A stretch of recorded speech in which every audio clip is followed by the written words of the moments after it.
ఇదే సబ్జెక్ట్ మీద మనకు ఈ తీర్మానాన్ని బలపరుస్తూ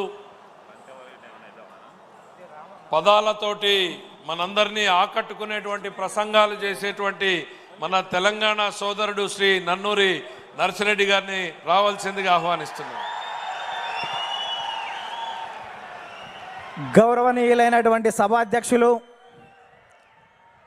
జాతీయ తెలుగుదేశం పార్టీ అధ్యక్షులు, భారత రాజకీయ ధృవతార మన ప్రియతమ నేత నారా చంద్రబాబు నాయుడు గారికి నిందలు, అపనిందలు, దాడులు, ఎదురుదాడుల మధ్య ఎదిగి యువగలమై నవగలమై జనబలంతో సాగుతున్న మన నేత, యువనేత నారా లోకేష్ గారికి, వేదికపై ఉన్నటువంటి అతిరథ మహారథులకు, సభా ప్రాంగణంలో ఉన్నటువంటి అతిథులకు, గ్రామాల నుంచి, గడపల నుంచి, తండాల నుంచి, తాలూకాల నుంచి, హైవేల నుంచి, బైపాసుల నుంచి, వివిధ రాష్ట్రాల నుంచి, వివిధ దేశాల నుంచి పసుపు జెండాలతో పయనమై వచ్చినటువంటి తెలుగుదేశం పార్టీ కుటుంబ సభ్యులకు, పత్రికా విలేకరులకు, మీడియా ప్రతినిధులకు, సోషల్ మీడియా సోదరులకు నమస్కారాలు.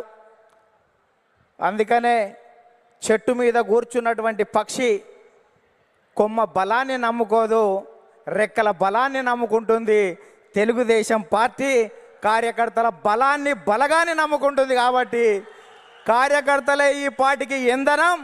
అందుకే మీకు నా తొలి వందనం అని ఈ సందర్భంగా గుర్తు చేస్తున్నాను. అద్భుతమైనటువంటి వాతావరణం ఇది.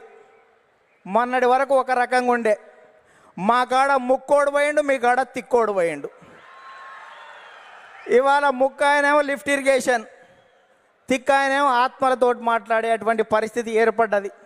ఈ సమయం